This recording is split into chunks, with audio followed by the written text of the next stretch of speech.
My name is Diane Sands, and I am the moderator for the panel, the last panel of the day, which is on leadership. I'd like to go back to the title of the panel, again, of this conference, which is Holding Up Half the Sky, Women's Leadership and Development. And I'm delighted to be on this particular panel because I think leadership's the bottom line. There are lots of problems out there, but they don't get solved or addressed unless you have leadership. And leadership means different things to different people. It looks different in different cultures. But in the end, I would argue that leadership is really about mobilizing both energy and skills to make something happen. Very simple definition. Leadership, some people think, is something you're born with or you're entitled to because you have certain privileges, white, male, rich, whatever it might be. I think that is not an empowerment definition of leadership. I do think it is something that, for the most part, people learn, develop, practice, and that is something that needs to be practiced by women as a group. My hope is that as people discuss leadership in this final panel, they will talk about leadership of women, not a woman, but of women working together to move these agendas to create change. So as each of these women talk, I've asked them to talk a little bit about what women's leadership looks like in their own cultural context.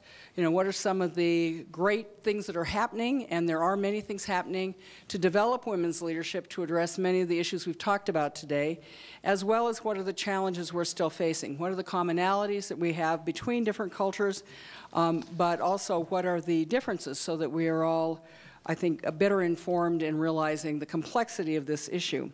And I think the last panel is particularly important. I particularly appreciated your comments about how do women participate in decision-making about their own lives. And I think we've heard some discussion. Some governments mandate it. You will have 40% women or whatever. My comment is, oh, crap with that. I'll take 50% or more, or 50% or more of the population. Don't be telling me I'm taking any less than that. But you can mandate it by law, and as we hear, that doesn't always work so well, that if women don't feel empowered or self-confident or have the skills, you can pass a law all you want that says 50% of the positions are going to be held by women, and it isn't going to work. So it's something that's organic. It has to grow. It grows in women. It grows in a society and in a culture. And so the women who are going to be speaking today are going to talk about the movements in various contexts to create women's leadership training for the most part. How do we develop that? All of our women today, all of you, are leaders. Each of these women are leaders in their own context, but they are also here in their capacity to talk about what they do in their professional life to develop the leadership of women as a group. Each of them do that in very different contexts, and I know you will all appreciate that, but they will each talk about their own perspective and history on this topic. So I'm not going to give you a biography of each of them. You can read it as well as I. I'm thrilled to say, however, that I have a historic connection to every single one of these women, from Luana and I going back 43 years or something, to having spent the last 2 weeks as the partner with Sutada here in the United States. And Kim and I realized that we both ran women's lobbies, which are coalitions of large numbers of women's groups in different states at the same time back in the 80s. So it's been a delight for me to be invited to lead and moderate this particular panel and to be able to see these three extraordinary women again. So with that, I'm going to start with Kim Gandy. She's going to talk about some of her work on the national scene, particularly in the United States, in terms of developing women's leadership. Please give her a hand.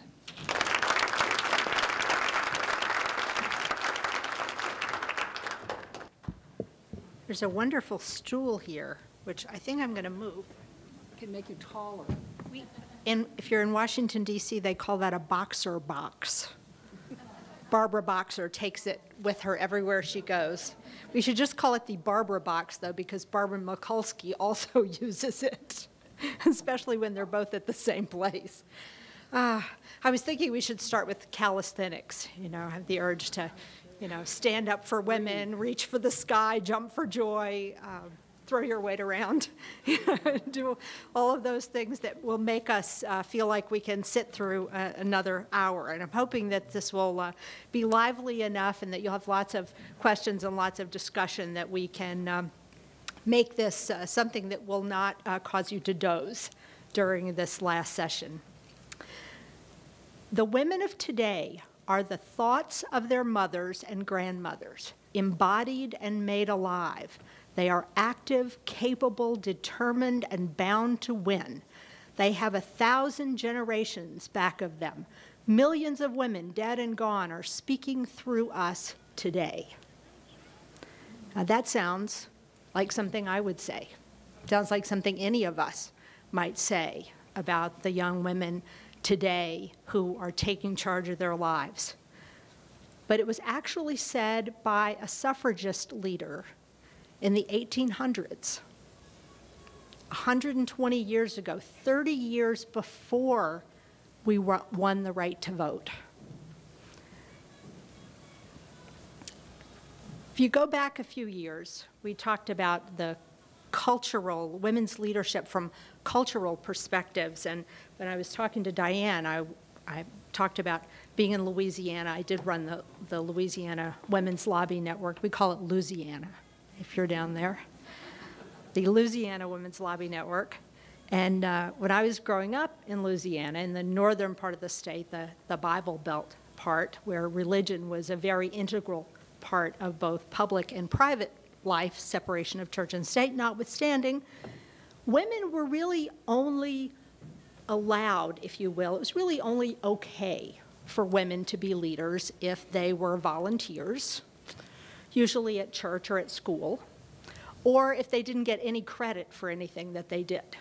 If you only did it behind the scenes, because, it was considered sort of unseemly to be recognized for doing good works that should be their own reward.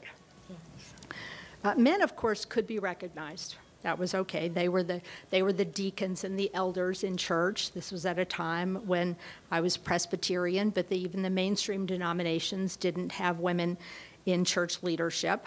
Men could also be paid. They were on the school board, and they were the principals and assistant principals. And the women at that time, certainly at least in the Deep South and the part where I grew up, rarely even went to college. We were dramatically underrepresented in college attendance, except occasionally in search of a well-positioned husband.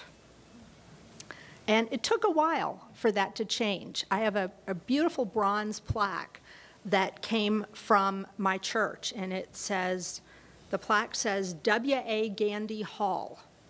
And that's because the fellowship hall at the Presbyterian Church was named for my grandfather. But this plaque doesn't look like it was ever used, and that's because it wasn't.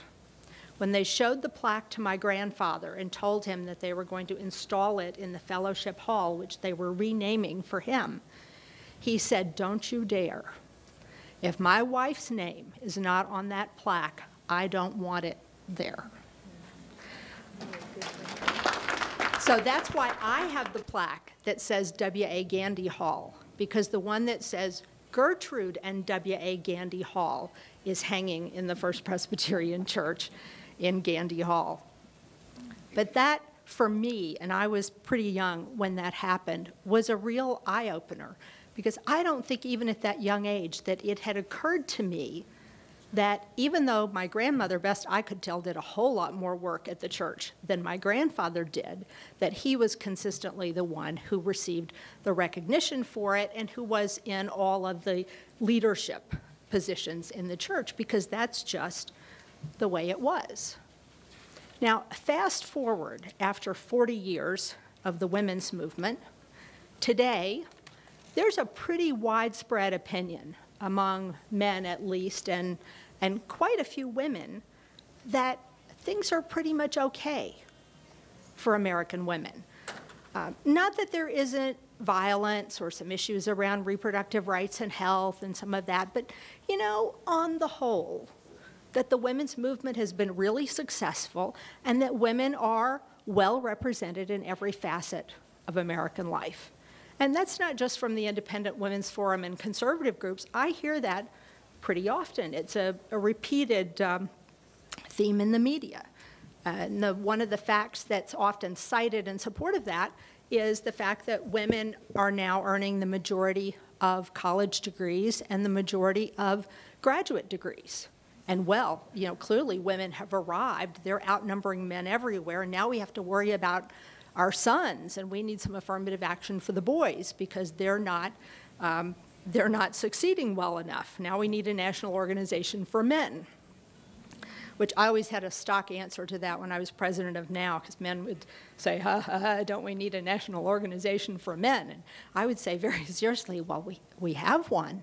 I said, really, we do? I said, yes, it's called the Fortune 500, the United States Congress. And I had 3 or 4 other. They usually laughed, actually. But, you know, it doesn't take much more than a quick look at the hard numbers on women in public leadership to see that compared with the reality, this idea that everything is pretty much equal and women are pretty much everywhere is mostly wishful thinking. As Gloria Steinem once said, the truth will set you free, but first it will piss you off.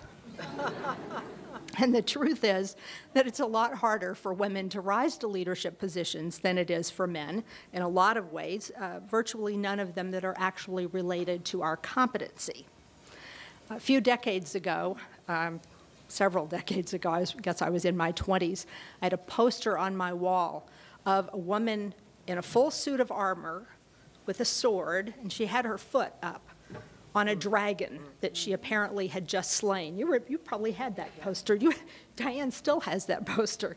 It says, women have to be twice as good as men to be considered equal. Fortunately, that's not difficult, said the, but it is more difficult to think than you think to get women into leadership, because if it weren't, there would be a lot more of us there. I've called it the 16% ceiling. Sometimes I call it the magic number. But a couple of months ago, I heard the president of Barnard College call it, quote, the 16% ghetto.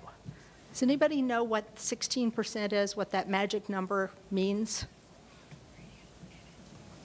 It's a few hands went up. It's, well, I'll give you the quote from the Barnard College president. Quote, if you look at any sector, be it aerospace engineering, Hollywood films, higher education, or Fortune 500 leading positions, women max out at roughly 16%. That is a crime, she said, and a waste of incredible talent. But I will add to that women are also 16% of police, 16% of the United States military, just under 16% of equity partners in law firms, despite having been the majority of law school graduates for about 30 years. We just took a big leap to the high 16s in Congress. In the U.S. House, we are 16.8, almost 17. But we're down to 12% of governors. So, you know, we gained a little bit in Congress and lost a couple of governors. But it has to make you think when you look at so many different areas. It almost seems like a magic number that you bump up repeatedly against 16%, as though somebody says, oh, okay, enough, enough, enough. No more women. We're getting a little nervous here.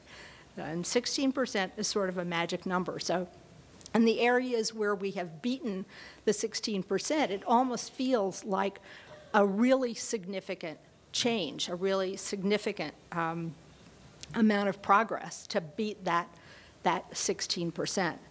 But step back and think about so many walks of life where women max out at 16% in terms of positions of authority, prestige, recognition, and leadership. and you realize that we have some serious problems. There's an excellent book by Deborah Rohde from Stanford with Barbara Kellerman called Women in Leadership, and they spell out some more of these disparities. Over half of college graduates are women, we know that, but less than a quarter of full professors and less than a fifth of college presidents. I always remarked, we had looked at a study a while back that showed that my undergrad degree was in math. Women are over 50% of the math majors, but only 8% of the math professors. Just for example, even though for years we've been the majority of graduates with math degrees. In management, women account for about a third of all MBA classes, but only 2% of Fortune 500 CEOs, 6% of top earners, and 8% of top leadership positions, and again, the magic number, 16% of boards of directors and corporate officers, even though we've been a third of MBA graduates literally for decades. Deborah Rohde also said that in law, women continue to constitute about half of new entrants to the profession, but again, less than 20% of law firm partners, federal judges, law school deans, Fortune 500 general counsels, and this is the one that really shocked me. Half of the students in divinity school are women, half, but they account for only 3% of the pastors of large congregations in Protestant churches that have been ordaining women for decades. So these aren't churches that are new to the ordination of women. These are churches that have been ordaining women for decades, and women are 2% of the pastors, 3% of the pastors, despite being 50% of the divinity school. I mean, there are certainly a few bright spots. We now have 3 women on the U.S. Supreme Court, 2 of them appointed by the current president. That's a breakthrough. And we've had 3 women secretaries of state. I guess we haven't had a male secretary of state for something like 15 years. So our kids now think that you have to be female to be secretary of state. It's like, I have a friend's son who thought that all doctors were female because his pediatrician was female, his dentist was female. You know, he just thought that that was, if you wanted to be a doctor, you had to be a girl. That's just how it went. But if you define leadership primarily as the holding of positions of power and influence, regardless of the realm, women aren't doing too well in the U.S. or, for that matter, in the rest of the world. It makes Vietnam's 30% goal sound pretty good, doesn't it? Like, oh, 30% doesn't sound too bad. The facts of this reality are quite clear, but the why is less clear. I'd like to focus on one of the areas that has a little more clarity to it, which is women in political leadership. And that is an area where there's been a really concerted effort by a lot of organizations, by women's PACs like Emily's List, groups like Emerge that are around the country, Wolf Pack, Women Under 40 PAC, Running Start, groups that encourage younger women to run for office, the National Organization for Women, Nationalist Political Caucus. All of these groups have PACs, and they have worked for years to get women into political office. That's part of the reason that we're up to something like 24% in state legislatures, because there's been a really concerted effort to get women to run and to have state and local PACs that also help women. There's also a little more transparency in political leadership because you have campaigning that's done pretty much in public. You generally see what's being put out there, what the candidates are doing, and the decisions are made by a large group of people. They're not made by a board of directors in a closed room or even a single supervisor. So at least in political leadership, you have a little bit of transparency in the process. You can look and see what's going on. And what we also know is that overall, when women do run for office, they get elected in similar percentages to men. Men are not especially more likely to be elected when they run than women are. But so few of us run. Part of that is local party politics. Some of it is national party politics, where women get the nod only if it's a really tough seat. you know, if you're running against an incumbent or where the opposing party candidate is really tough. Okay, now they'll let Sally run.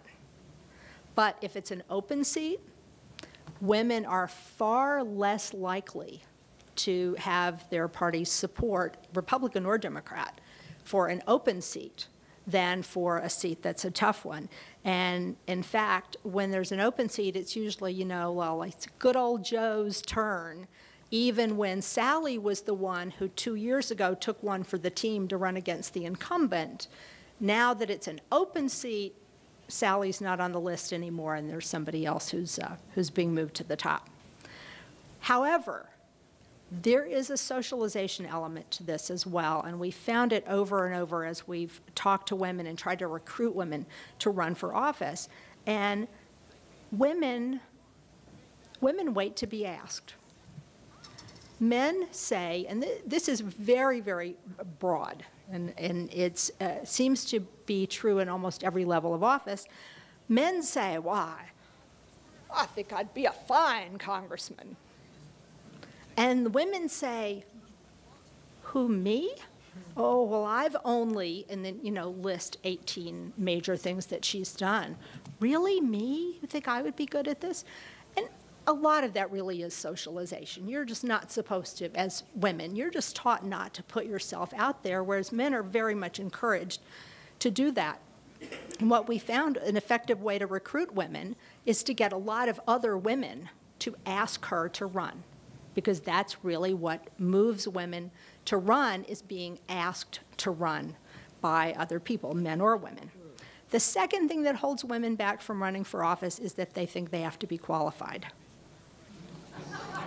Really?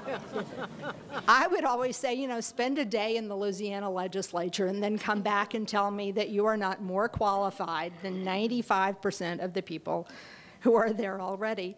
And the reality is that a lot of women's experiences are missing. You know, we don't have enough nurses who know what goes on in the healthcare system, or enough teachers who know what's happening in the educational system, or enough social workers who really have some insights into dealing with poverty. So that's an area where women's political leadership makes a real difference.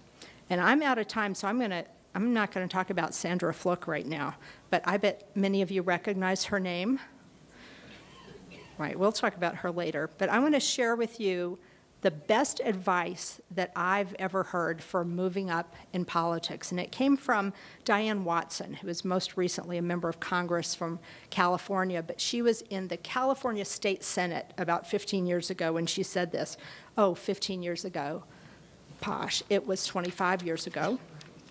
But she said, hitch your wagon to a star and get out and push like hell.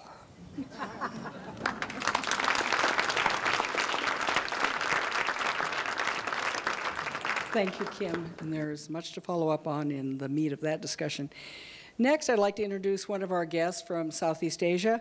Dr. Sutada has been my partner for the last 3 weeks. I'm honored to have gotten to know her. She is a remarkable woman. She is both has a PhD in public administration, teaches at a university, but she also is a co-director of a coalition of more than 80 women's organizations, NGOs, that are working in various capacities in Thailand. And in that regard, I think she has a lot to share with us about women's leadership. Sutada?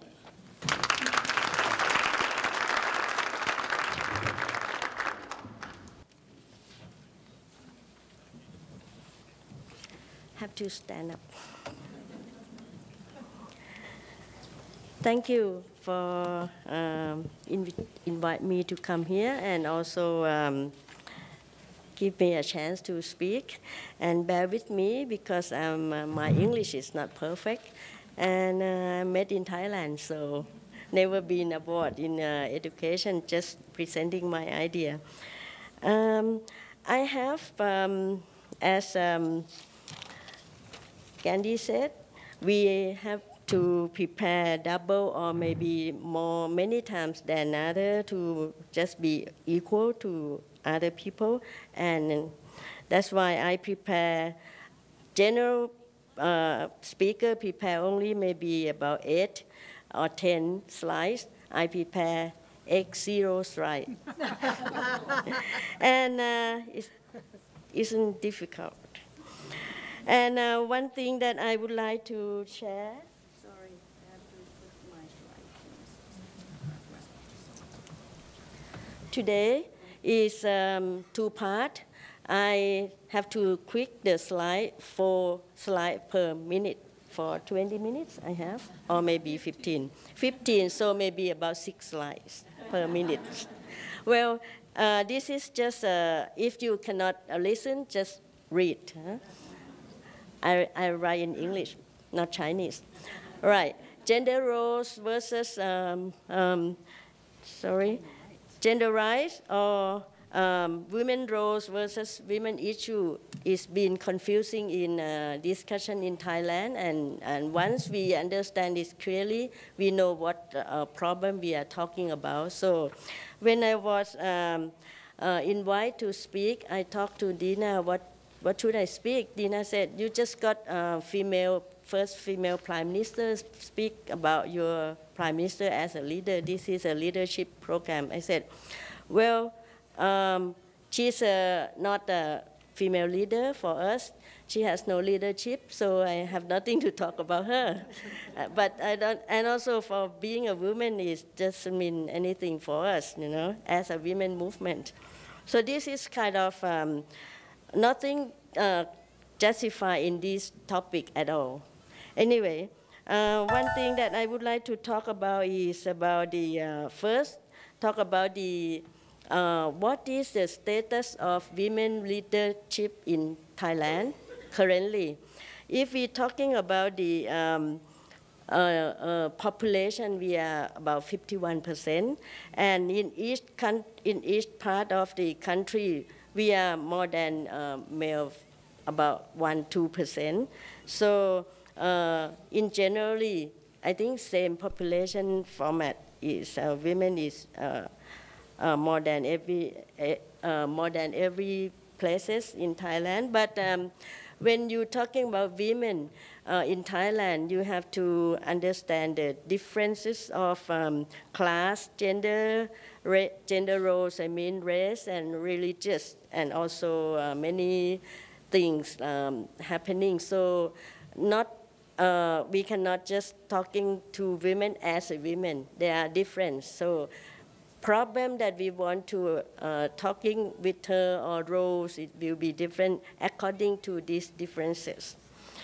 Also, this is my company that I work for 14 years, 15 years. They are a corporation, but if you look at them, they are about, let's say 28 management in there.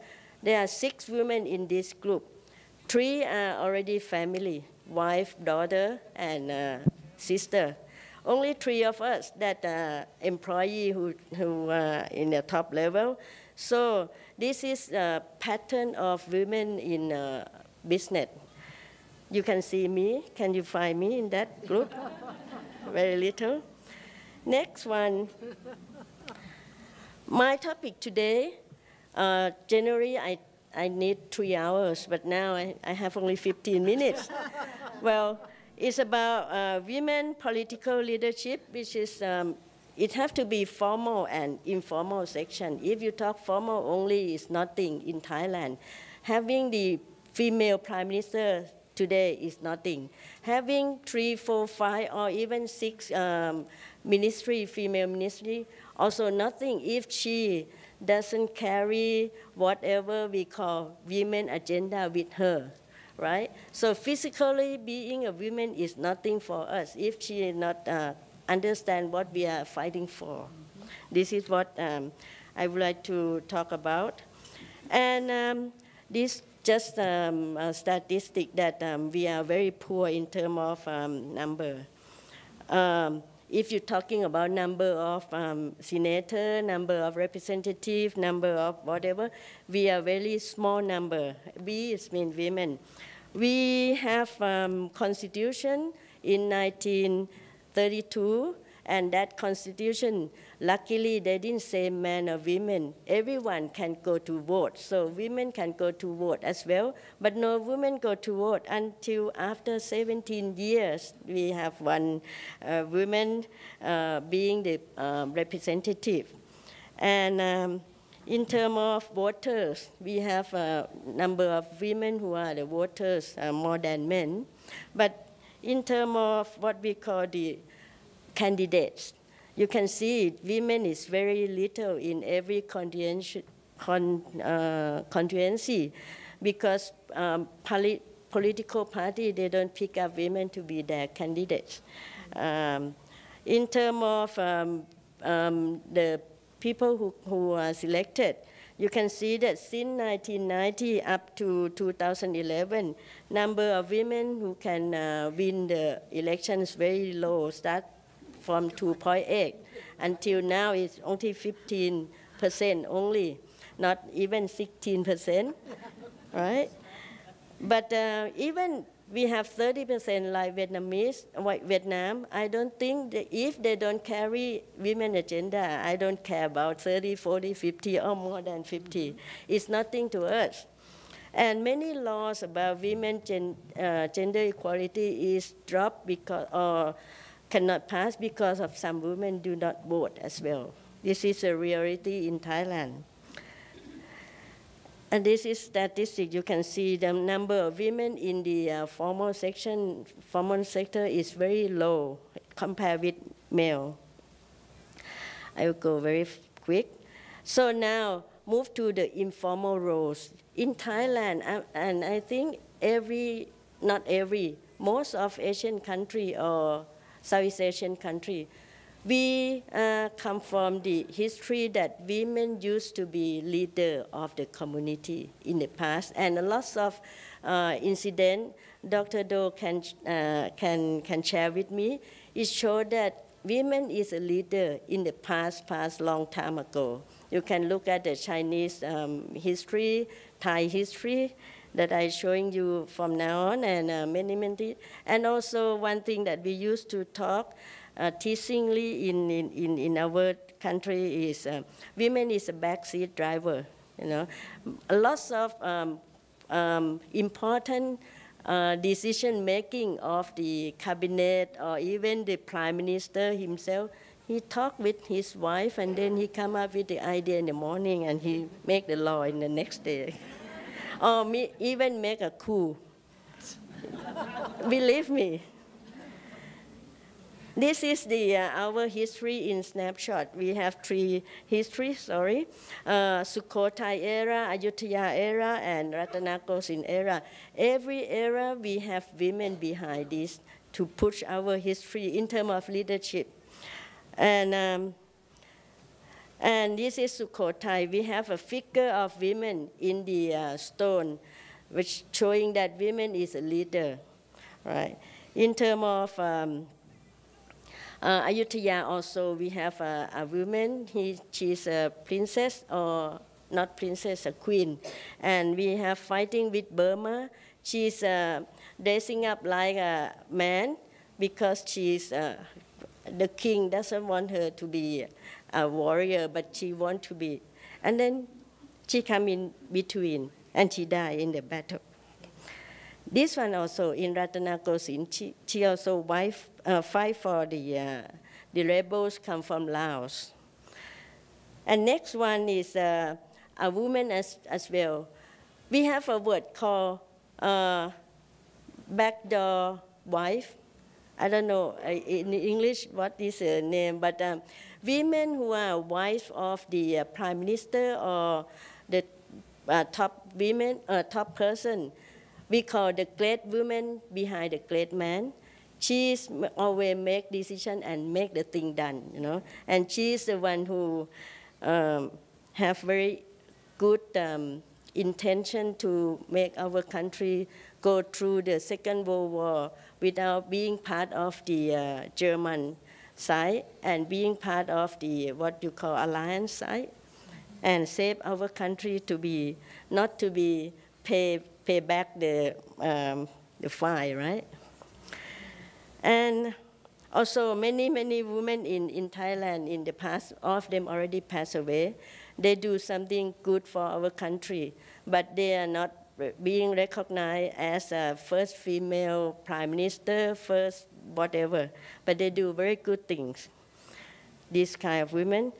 And lots more in Thailand at the moment as well. Sorry about that. Right. From now on, I go to the current one. We also having the we call people participation. It starts from 1997.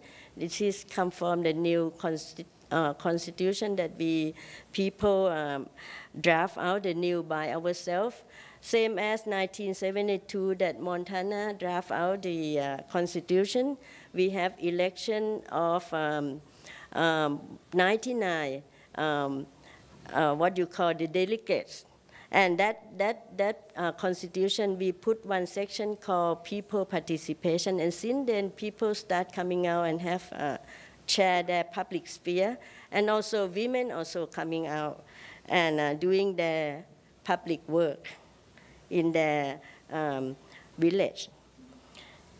The statistic that show that women coming out is we in that drafting delegates, we have 6,744 candidates is women, even though the man is about 12,000 something.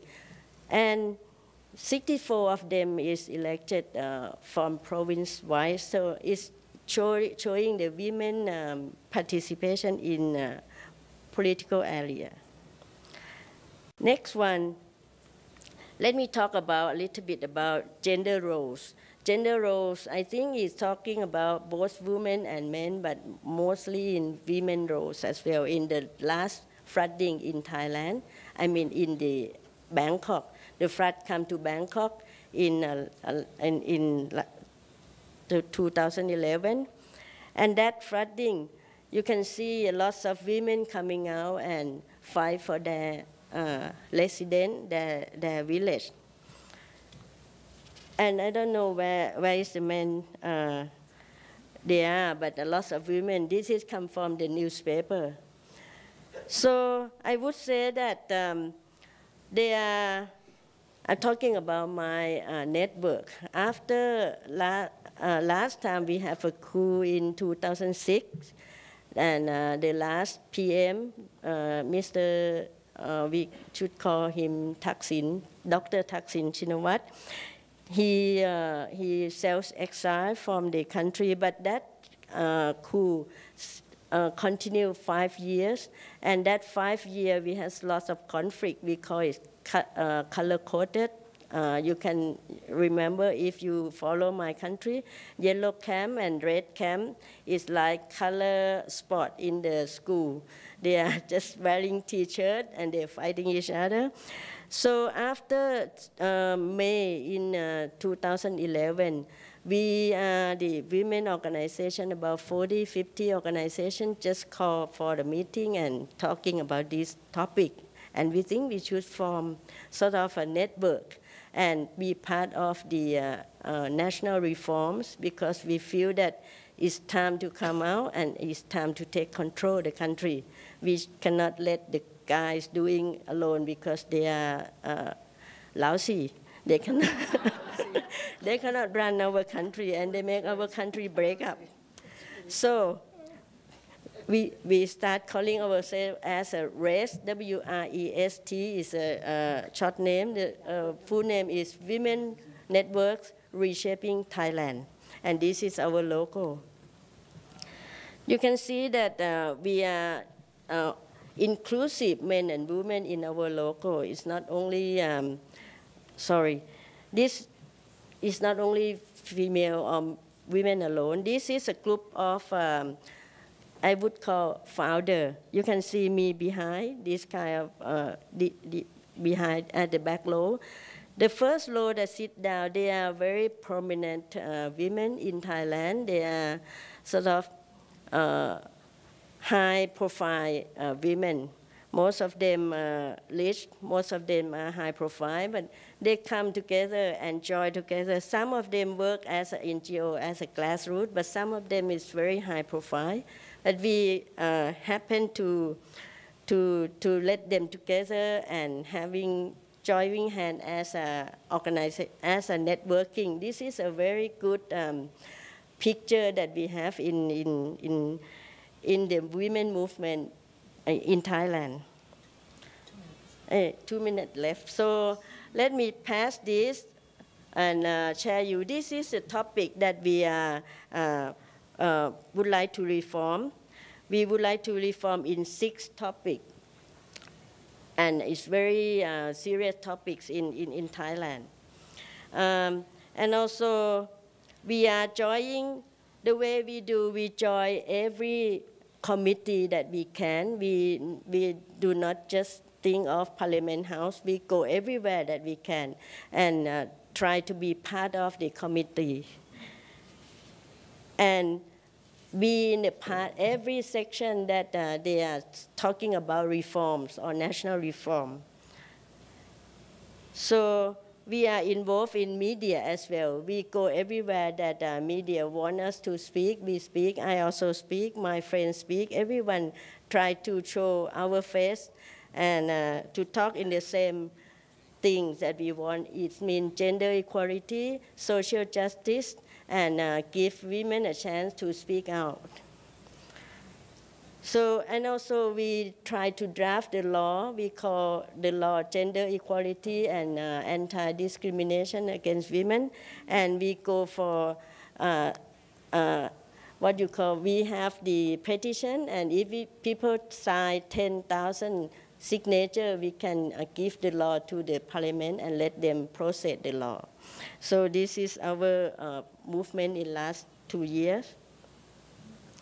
And also the flooding, we joined the flooding by helping women in the flood area to help themselves.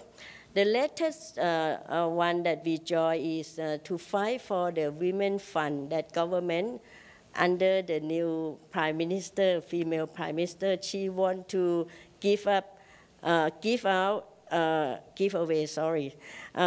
250 or 30 million dollars to every province as a women fund, but without the procedure, without objective, without direction, just give away. And we feel that this is our money, tax people money, and she should not do like that. So we try to against this kind of thing, and we make lots of homework to tell her that the wise way to spend money, what she should do or what government should do. And we speak a lot. This is it, the agenda or our suggestion to the Women Fund. Also, we join the ASEAN community in terms of human rights. We want to tell the ASEAN community, they are signing the contract in 2015. They want to be one community like EU, and we don't want to follow EU and having a pig country. Some people is dropping down. We don't want to follow the bad lesson. So we tell them that if you want to form the ASEAN community, please ask women in these 10 countries what they want from being formed as a one community, And the second part that I have, and I would like to show, is something like our Prime Minister, can I have 1 more minute?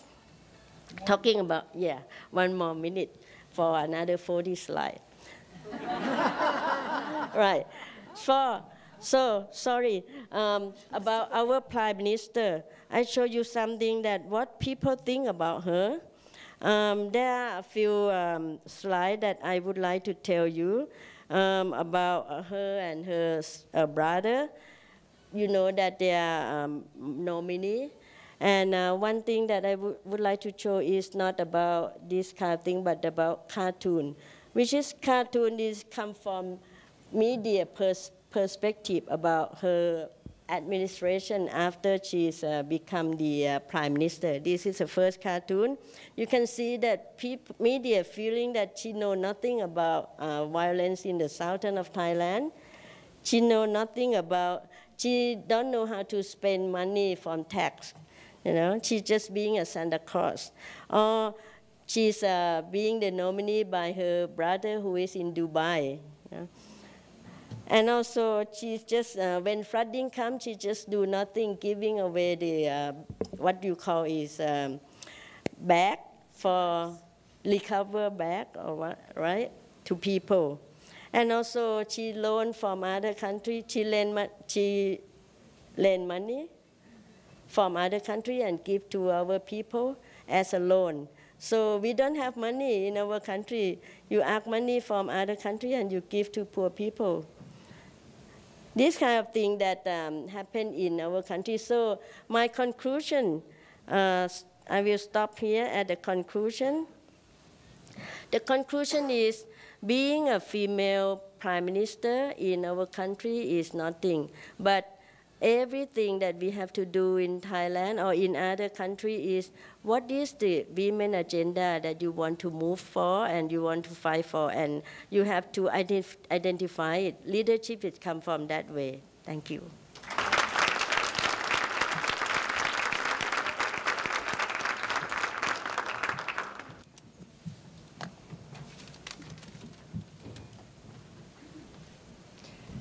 Thank you, Sutada. Many of the issues you raise are certainly ones that we all know about. We all know that just because you're female doesn't make you competent. And we could talk about certain political leaders in Montana's past as well. And there's much more to discuss about that topic. Our final speaker is Dr. Luana Ross, and I am pleased to have her come and speak. We are on traditional Salish land. I'm sure she will mention that. And she is the president of Salish Kootenai College, and she's going to talk about leadership from her perspective. Luana?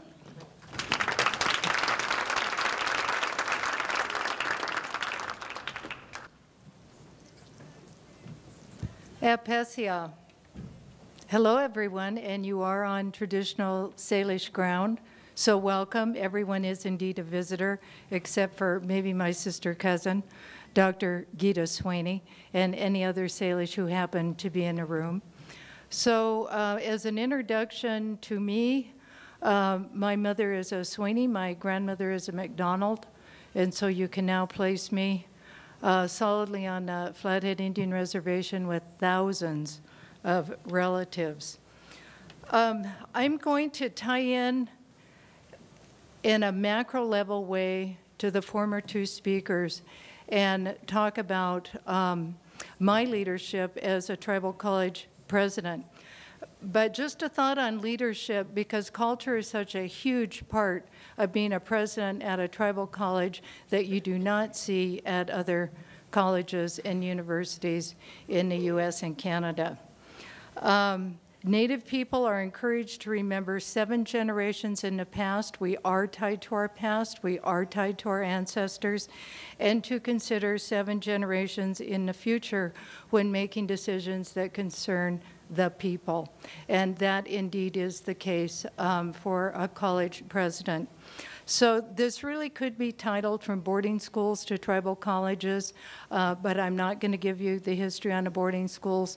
If you don't know that history, you should know it. There's been a lot of press lately about the lawsuits that are going on. I have a sister who is involved in one of those lawsuits. It's a very emotional issue, but we've come a long way from boarding schools to tribal college universities as they're known today.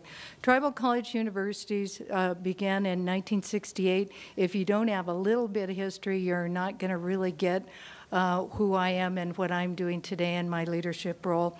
They started in 1968 with the Navajo Community College, and that was a direct answer to the abysmal education that Native people faced. There was a very high, some call it dropout, some will call it push-out rate. I was encouraged. I graduated in 1967. I'm 63. And for those of you who are young, there is a wisdom that does come with getting older, and so that's not just a myth. It is indeed the truth. But when I started college in 1967, the, quote, guidance counselor shuffled me towards beauty school because we weren't seen as being very competent. And the other place you were shuffled was towards the pink-collar ghetto, and certainly many minority women and other women ended up in those professions. Nothing against them as professions, it's just that that wasn't what I wanted to do. And so I chose a very small college as a way to start my career. After 1968, there were other tribal colleges that soon followed. The majority of the colleges, if I had a map, today and then are located in the Dakotas, the Great Lake areas, Montana, and the Southwest. In fact, we are very fortunate in the state of Montana has 7 Indian reservations. All 7 Indian reservations have tribal colleges, and that is unusual. So hooray for us in the state of Montana. Of those 7 tribal colleges, 5 of them have women presidents. And so we've been teasing the other 2. They say they can handle us and they'll be okay. But of the 37 tribal colleges, half of them are led by women. And that has been the case for quite a while. And so in terms of education, we are far ahead our counterparts. And so we are doing well in that arena. There were many Native women who were involved in the founding, if not the presidents. They were behind the scenes and then sometimes very visible in the foundings of tribal colleges in the 60s and 70s. I have to mention Twyla Martin, Carol Juneau, and Janine Pease, who were very instrumental and women well known in this area. The idea of Salish Kootenai College, which is where I'm from, began brewing around the reservation in 1973. And Flathead Valley Community College, which is located just off the reservation in Kalispell, approached the council and the tribal community, and what they wanted to do was to sign some kind of agreement to where we would send students to them. And that was how it started. However, the students they sent, and I was hoping to be a forester in those days. I was on the first tribal women's forest fighting crew in 1972. They then began taking all of the men, but none of the women, from tribal forestry and shuffling them off to get degrees. When I could see I was not going to be in that group, I then left and ended up with a PhD in sociology. Otherwise, I would be a forester today. So in 1977 was when Salish Kootenai College was formed. Thank goodness to Joe McDonald and Jerry Slater, who had this great dream. I actually taught there. I taught sociology there in 1981. It was a very interesting experience. The first students that we saw, and this is very unique, at least one half, and this is across the nation, just not unique to Salish Kootenai College, were female. And they were older. They were 30 years or older, and of course, tribal members. So now what we see is a younger student population, but still primarily female and primarily tribal. Salish Kootenai College is also very different than other tribal colleges because we have 80 different tribes represented. And so because we are known as the flagship research tribal college, there are many people in Canada, tribal members, and around the U.S. who want to come to Salish Kootenai College. The other thing that we're seeing that's very different, though, and this is something that is a crisis at our school, and it should be a crisis for everyone, is we have always served a very marginalized population. These are students that really are not college ready. That's not new. But what is new is at least 20% of our student population are homeless. That is new, and that's a crisis. And when I asked student services, well, how many are hungry, because we're starting our own food pantry, they said all our students are hungry. So that's the population, and I have to tailor my leadership to that population. Just a word about the founders of tribal colleges, and that would include Kate Shanley's brother, Jim Shanley, who's known as a very special person in the American Indian ed movement. They're a very special group. They're highly revered to this day.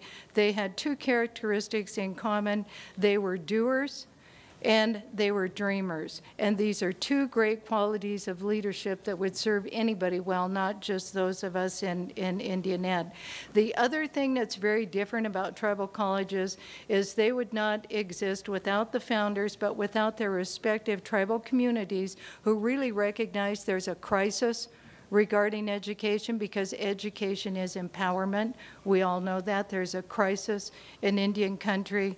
And then the tribal councils who are absolutely supportive. If they wouldn't have had that, then you wouldn't have a tribal college. So the tribal colleges were instrumental in helping us politically, helping us secure money, going to the Hill in DC and helping us out there. The community leaders certainly were recognized, and to this day are recognized and support us. The other boards that are supportive are the Board of Trustees, and I'm now working with a fabulous Board of Trustees. I also have a very great foundation board, and without them, we would be struggling because of financial woes. State schools are struggling because of financial woes. Tribal colleges are struggling because of financial woes. The other thing that's instrumental with our Board of Trustees is they really guide us philosophically, and that includes our culture. They set us on a course, and we absolutely have to follow that course, and that's a good thing because it's all about our culture and who we are as a people. The thing that I really enjoy about tribal colleges too is I've been in mainstream schools forever. I've been gone for 30 years. I feel very honored that I was welcomed back into my community and asked by our Board of Trustees to serve as the next president. But I am now finally at an institution in which being Indian is celebrated, and that is very different, and that feels really good. And so, like I said, this is a very important part of who we are. The tribal values and our traditions ideally are woven into our curriculum.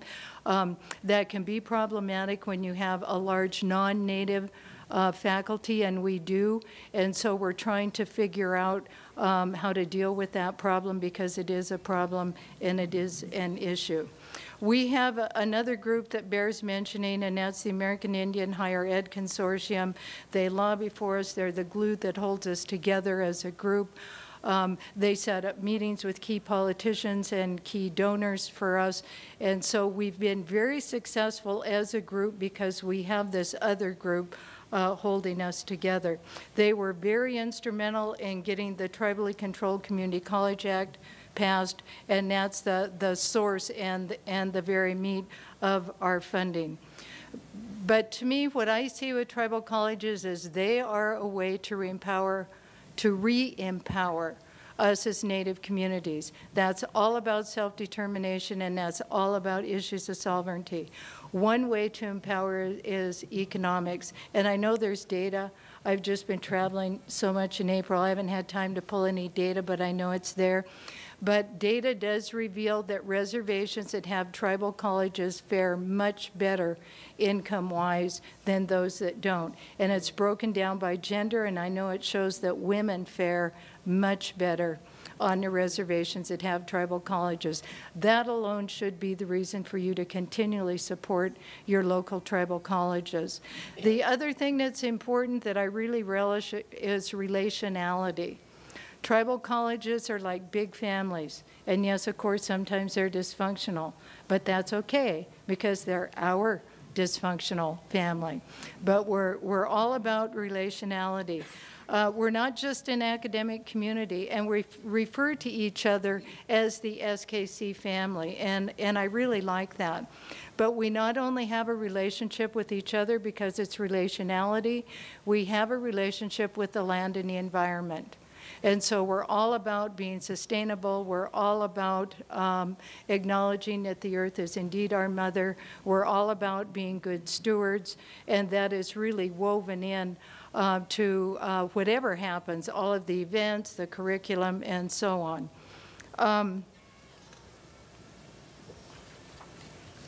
Let me say a word about my ideas, my very own ideas on Indian Ed. And one, you should know that learning has always been a part of our traditions. There's a misconception that we weren't learning, you know, until the colonizers came and sent us all to school. That couldn't be the furthest from the truth, right? And I'm sure you all get that. You're a very astute audience. And so learning has always been a part of our traditions. And so what we're doing at tribal colleges that is a lot of fun for me is recapturing Indigenous educational sovereignty. And there's a statement, and just let me read this to you because it really shows you what I mean by that in a more real way. And this is a statement on Indigenous peoples' rights in education, and it really speaks to my leadership style and what I'm doing. It says, we have the right to be Indigenous. That is an essential prerequisite to developing and maintaining culturally appropriate and sustainable education for Indigenous peoples. We are an educational institution that asserts the very basic form of self-determination that we do indeed have the right to be Indigenous. So we're not about assimilationist kind of education. And when I say that we have some places that are problematic, it's the more assimilationist departments that are problematic. So I want to borrow from Ray Barnhart, who's a shaker and leader, not only in AHEC, but WINHEC, World Indigenous Nations Higher Ed Consortium.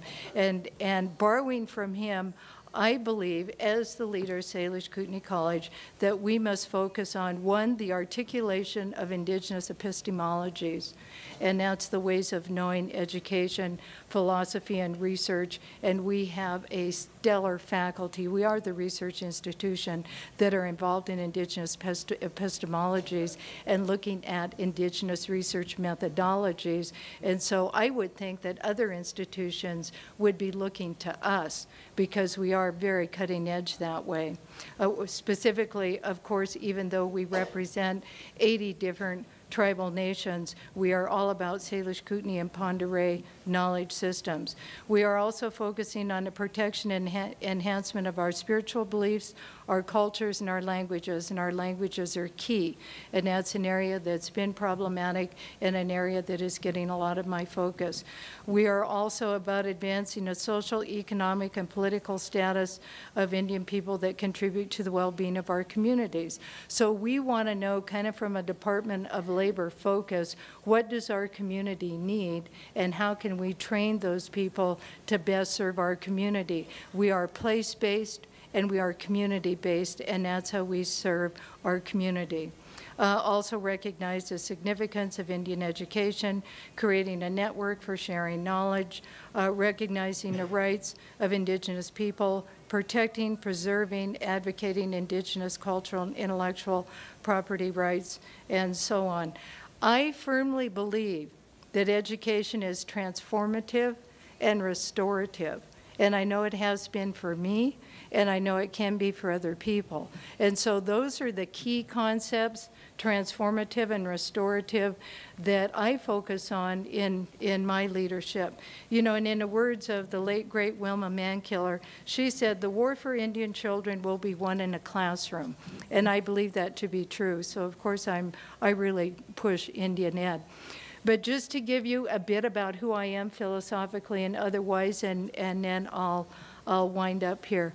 I'm a daughter, a sister, an auntie, a wife, a mother, a Kenna, a grandmother, niece, cousin. I have thousands of relatives. I'm one of 6 girls. In fact, there was a study done in the last year that showed you are more likely to be happy if you were raised with sisters, you know, and indeed that may be true. And one of my sisters, a strong family resemblance, right? Somebody who was with our tribal council with one of our sisters thought that I was her, Julie. Anyway, I thought that was pretty funny because we're everywhere and we're doing many things. I also have 2 sons. I did a very good job raising those boys. I'm very proud of them. I am unapologetically a feminist. I've been involved in indigenous feminist movements. I've developed a whole curriculum, probably one of the first in the nation to develop a curriculum around indigenous feminisms. The best thing that ever happened to Indian education in the U.S. and Canada is tribal colleges. And I've had a long career, like I said, in mainstream institutions, but I've always focused on Indian issues and Indian education. But my core values, who I am as a person, reflect my leadership philosophy. And at the center is a deep affection for and a commitment to the tribes. And I think that's absolutely vital. I have 2 minutes. Okay, let me just say this because it'll take me back to family and then it'll wrap it up. In my opinion, one of the most important hallmarks of a good administrator is one who is fair and just. And I learned that from my mother, and because I've been vitally interested in issues of social justice, I strive to do what is right and what is fair. And I think that's really important, particularly in a tribal college setting. And so just in conclusion, it was once thought that Indians didn't belong in academia. You know, we weren't smart enough. In fact, in Ronan High School, where I graduated from, I was seen as the lost cause, you know, the girl who should go to beauty school, or else this was the other thing, and the younger generation isn't going to get it, but those my age and older will. When I decided I was going to college, the guidance counselor asked if I was going to get my MRS degree, and I didn't know what that meant. You know, it means you're going to find a husband and be a Mrs. Anyway, the point is, I was seen as a lost cause. I was seen as somebody who didn't belong in academia. But Indians belong everywhere, and Indian women belong everywhere. There was a huge campaign during the boarding school time period to Christianize and civilize us. That, of course, was a failure. And then regarding lost causes, because I've thought a lot about that, my dear mother has this sentence taped up on her cupboard, and it says, "A lost cause can find itself in a noble dream." And I know, isn't that profound? I think that's so profound. So decades ago, Joe McDonald and Jerry Slater had a dream. So thanks to them, here I am at the helm of Salish Kootenai College, the flagship tribal college. I consider it a privilege and an honor to be the president of Salish Kootenai College. So Lemlech Pesia.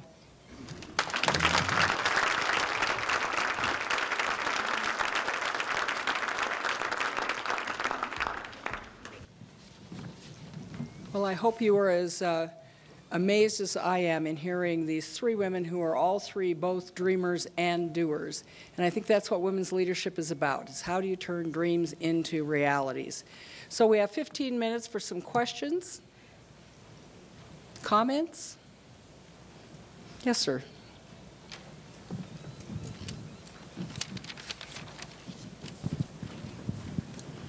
You stand up. All right.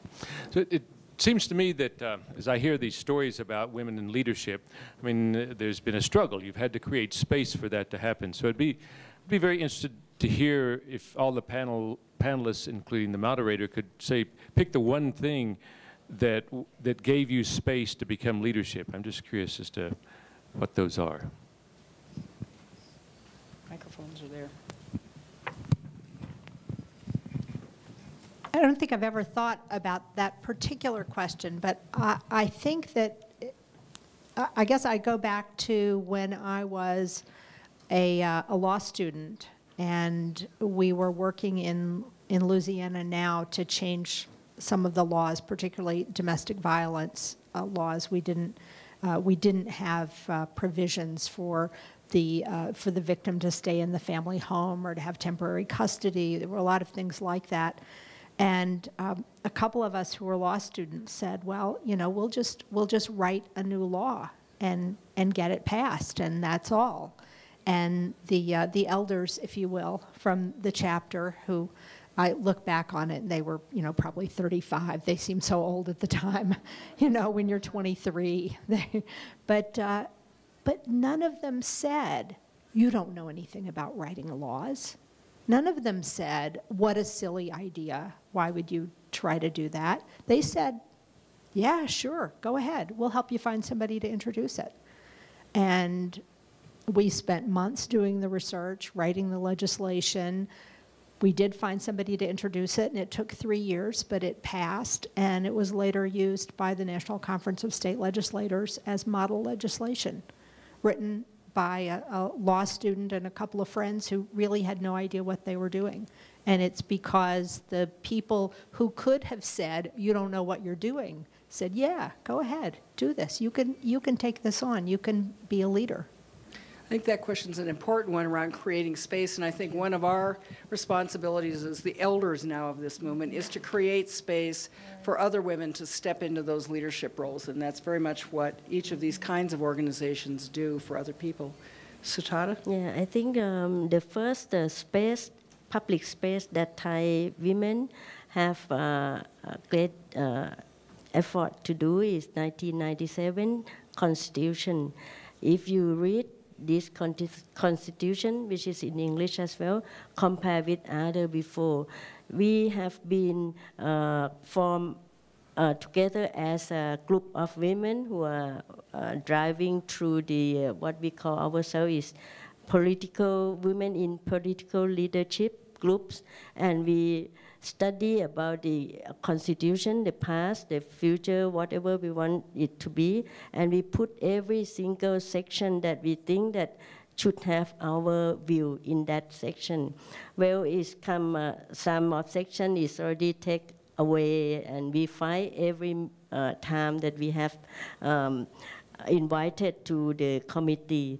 And that constitution 1997, which is part of it already in 2007 as well, and use it at the moment, is sort of the open door for us to come into the public space in Thailand at the moment. And it took 10, 15 years that we are stronger as a networking right now, and we are moving forward from this 1997 startup, opening our space. Don't ask for the space. You have to come out from your home, your kitchen, and open space by yourselves and try to put your idea into constitution, the first one, and then go to everywhere. After that, use it as a Bible.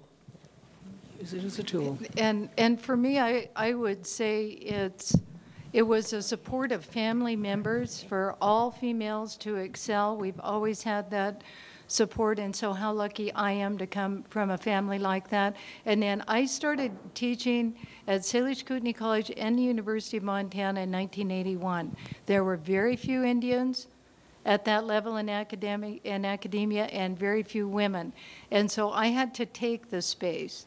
And so I had to excel and do extra good work. So then I ended up on faculty at Berkeley, and that was when you're given space.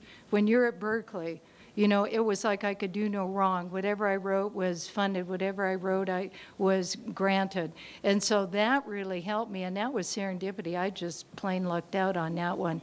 But many times you just have to take the space, and you really have to persevere. But now that I am older, as Diane and I are recognizing, I mentor as many women. Well, I mentor men as well, but my whole senior administration has just turned out to be female, and I'm very much involved in a mentoring relationship with them. I do a lot of mentoring in the legislature of younger women, and in many ways. I think there are formal ways we do this through various training programs, through there are all kinds of leadership training programs, but also, as a historian, I have to say that I think history creates an important public space because it gives people in their head a view that women have occupied public space and that women have a right to that. Because I think in the end it's, do you have a right to take that power in that space? And that can be difficult if you've been told all your life that women can't do this or that you've never seen women do it. I mean, the first woman I saw take public space was a woman who was the first Native American legislator in the state of Montana back when I was a little kid up on the Fort Peck Reservation. Important to have those images in your head and know that women have done this thing before and that you are connected to a long line of men and women who fought for social justice and have taken up public space. So history is a political tool. Another question? Right here. I'm just going to be thinking out loud, but it seems to me that one of the challenges for women participating in leadership has to do with family obligations, and it can also apply to the working poor or lower class people who do not have the resources to have somebody else take care of their kids or to apply all their energies in a leadership position. So I'm wondering if the panel has any suggestions for how they did it if they had family obligations that were very important to them, and how you address kind of the commonality of women still being the primary caregivers for families. Well, I'll start because I had a child very young. I was not married. I ended up on welfare. I then went back to school. Because I had an extended family and 5 sisters, they would come every final week because my undergraduate is from the University of Montana and watch my son. And so it was because of the extended family network that I could do that. But we were so desperately poor. In fact, I'm still really psychologically poor. I'll never get over that. And so I know what you're thinking, and I know how hard it is. But my first husband was murdered, and so that was another thing that happened. And then I went away to graduate school, and I had a child, and I had no network, and I had to carve out a network. It was never easy. I ended up marrying a fabulous man who is a primary caretaker in our family, cooks every meal, again, just plain lucked out.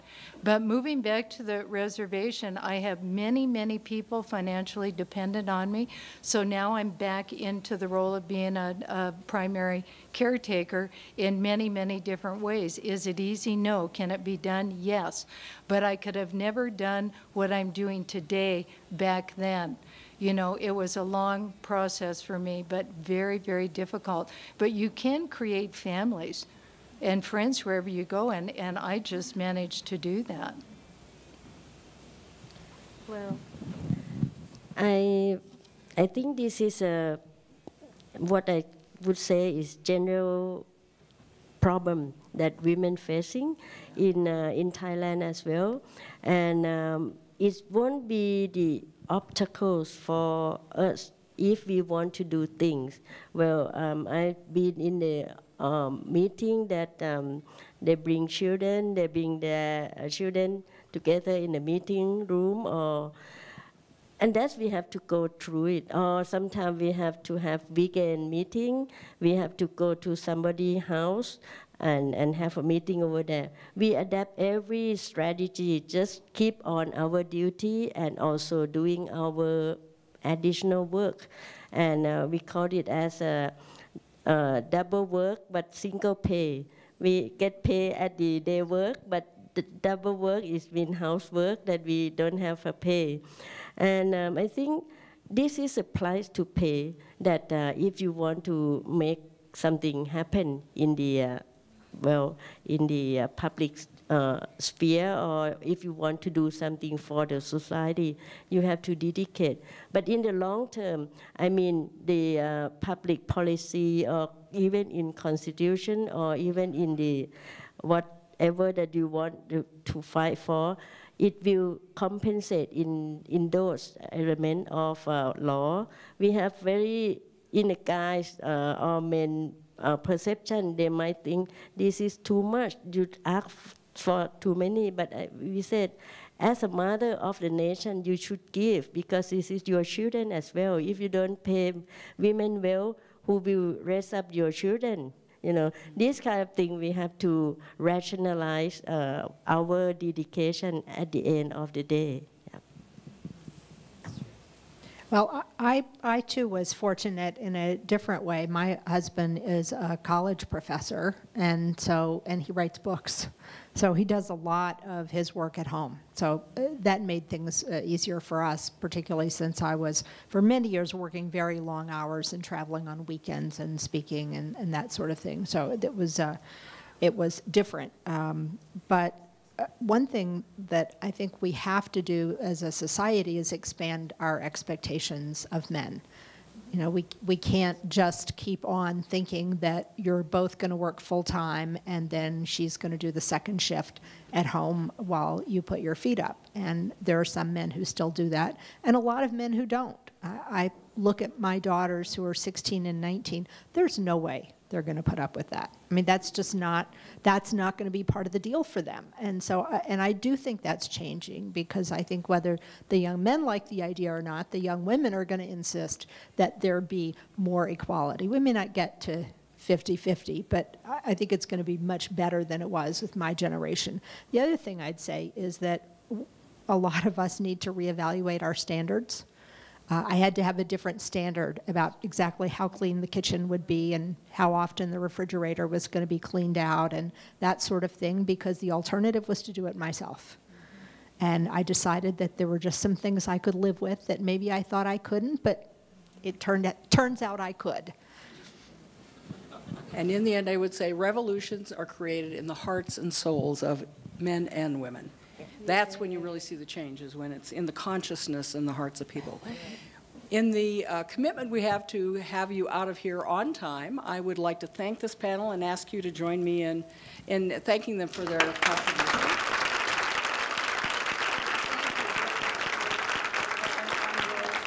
Ask Carrie to come up for a final word. Thank you all so much for your attention. One bit of good news, since we've talked about it throughout the day, the Violence Against Women Act passed out of the Senate on a vote of 68 for it, 31 no, 1 didn't vote, and all 15 women in the Senate voted for it. That means some Republicans voted for it.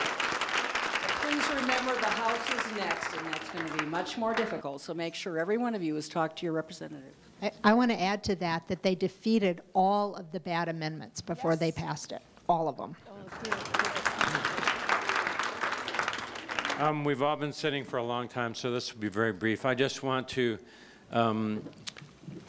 once again underscore our gratitude for a stellar cast of presenters. This is a very complicated issue. We've just skimmed the surface, but we've done everything I hope we would do here today, and that we got a broad idea of, number one, the worst case scenario, the vital, the complexities, the seriousness of this issue that we still need to keep fighting, some of the global context, the fact that there is now hope and that there's increasingly a legal basis and social development patterns that allow women to attain something approaching equality. But also, we've got people who have put their butts on the line and created role models. And, you know, one of the things that cheers me as a father of a 12-year-old is, you know, we all want respectful kids, but to have her come home and say, you know, I played basketball with the boys today, Dad, and I kicked their butts, you know. And to be feisty and to have a mom that she sees as a normal person, what she wants to become, who's strong and independent and intelligent and successful. And I think a lot of the people that we've had speak today, in fact, all of them, so far as I know, either represent that or support that in their family and in their larger participatory groups. And I think that's what it's all about, expectations, right? So if we raise young girls to have the expectation that, God bless it, you will do this because I deserve you to do it, then I think we'll all be better off. So one thing I will just call to people's attention, this is not the Mike Mansfield Center who's hosting this. It is Maureen and Mike Mansfield Center. And I admire Mansfield for many things, having the courage to compromise, having the courage to have jerks like Strom Thurmond come out and claim credit for a civil rights bill that he opposed. but also for being very upfront that he would not have been anything without the woman who pushed him and believed in him. And so my fondest hope is that well, I'm too old, but someone will be up here in 20 years and say, you know, behind every strong woman, there's a strong man, too. Right. So thank you all very much, and especially thank you,